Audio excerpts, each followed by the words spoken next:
नमस्कार दोस्तों, the knowledge में आपका स्वागत है। मैं हूं हितेश गिरी गोसाई और आज हम बात करेंगे हमारे देश भारत का ज्योग्राफिकली जन्म कैसे हुआ।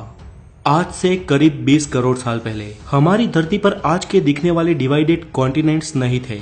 उस वक्त सिर्फ एक सुपर कॉन्टिनेंट या महाखंड हुआ करता था जिसे नाम दिया गया पैंजिया, और इसके चारों ओर सिर्फ एक महासागर था जिसका नाम था पैथालासा। और आज के सारे खंड इसी महाखंड पैंजिया में से विखंडित होके बने हैं। ये थियरी देने वाले वैज्ञानिक आल्फ्रेड वेगनर थे और उनका ये भी मानना था कि उसी वक्त उस महाखंड पे रेंगने वाले जीवों का विकास हुआ। दोस्तों, पृथ्वी के गर्भ में लगातार प्लेट्स खिसकती रहती है जिसके चलते धरती पर निरंतर बदलाव होते रहते हैं, लेकिन ये बदलाव लाखों या करोड़ों सालों बाद दिखाई देते हैं। और इन्हीं बदलावों के चलते आज के ये दिखने वाले कॉन्टिनेंट्स का जन्म हुआ और उनके साथ ही हमारे देश भारत का भी। आल्फ्रेड की थियरी के अनुसार प्लेट के सरकने से सबसे पहले पैंजिया सुपर कॉन्टिनेंट के दो भाग हुए, जिसके उत्तरी हिस्से को लारेंसिया और दक्षिणी हिस्से को गोंडवाना लैंड कहा जाता है। और इन दोनों के डिवाइड होने के बाद जो बीच में महासागर का पानी भरा और एक खाड़ी का निर्माण हुआ, उसे वैज्ञानिकों ने टेथिस सागर नाम दिया। पैंजिया में से अलग हुए उत्तरी महाद्वीप लारेंसिया में से आज के एशिया, यूरोप और उत्तर अमेरिका जैसे कॉन्टिनेंट्स बने, जबकि गोंडवाना लैंड में से दक्षिण अमेरिका, अफ्रीका, ऑस्ट्रेलिया और एंटार्क्टिका जैसे कॉन्टिनेंट्स बने। हमारा देश भारत भले ही आज भौगोलिक रूप से एशिया का भाग हो, लेकिन भारत का भूमि भाग उस वक्त वास्तव में गोंडवाना लैंड महाद्वीप का हिस्सा था और आज का अफ्रीका और भारत एक ही प्लेट पे टिके थे। धीरे धीरे अंदरूनी प्लेट्स के सरकने से ये प्लेट्स भी अलग होती गई और भारत की जियोग्राफिकल प्लेट अफ्रीका से अलग होकर धीरे धीरे एशिया की ओर बढ़ने लगी।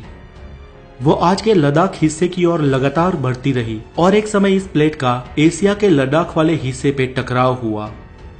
दोस्तों, भूगर्भ में जब दो प्लेट्स का टकराव होता है तो भारी प्लेट नीचे की ओर सरक जाती है और हल्की प्लेट ऊपर उठ जाती है। उस वक्त भी ऐसा ही हुआ और आज के हिमालय का निर्माण हुआ। ऐसा कोई कम समय में नहीं हुआ, ऐसा होने में करोड़ों साल लग गए और आज की इस भौगोलिक भूमि का निर्माण हुआ।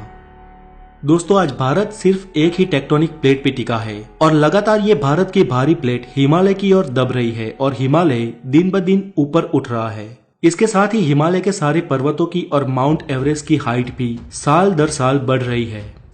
दोस्तों, इस थियरी को सिद्ध करने के लिए एल्फ्रेड ने यह भी कहा कि आज के दिखने वाले सारे कॉन्टिनेंट एक दूसरे में फिट होते हैं और आज अगर किसी तरह इन सबको एक किया जाए तो फिर से पैंजिया सुपर कॉन्टिनेंट का निर्माण हो सकता है। चले, ये तो एक संयोग भी हो सकता है, लेकिन आल्फ्रेड ने अलग अलग विस्तार में जाके उस महाखंडों की जीव सृष्टि का और प्राचीन खड़कों के अवशेषों का अवलोकन किया तो ये मालूम हुआ कि विविध अवशेष अलग अलग खंड में एक समान ही थे। इसके साथ ही आल्फ्रेड ने अपनी इस थियरी को सिद्ध करने के लिए कई सारे उदाहरण दिए। फ्रेंड्स, इस प्लेट्स के टकराव से भूकंप और ज्वालामुखी का खतरा रहता है। वैसे भारत में तो कोई खास सक्रिय ज्वालामुखी नहीं है, लेकिन हमारी इस एक प्लेट के सरकने से कभी कभी भूकंप के झटके महसूस होते हैं। हमारी अगली वीडियो में हम जानेंगे कि भूकंप और ज्वालामुखी का रीजन क्या है और लावा या मैग्मा कैसे बनता है। तो आज के लिए इतना ही। अगर आप नए हैं तो द नॉलेज को जरूर सब्सक्राइब करें और इस वीडियो को लाइक करें, हो सके उतना शेयर करें और अपना ख्याल रखें। Have a good day, take care.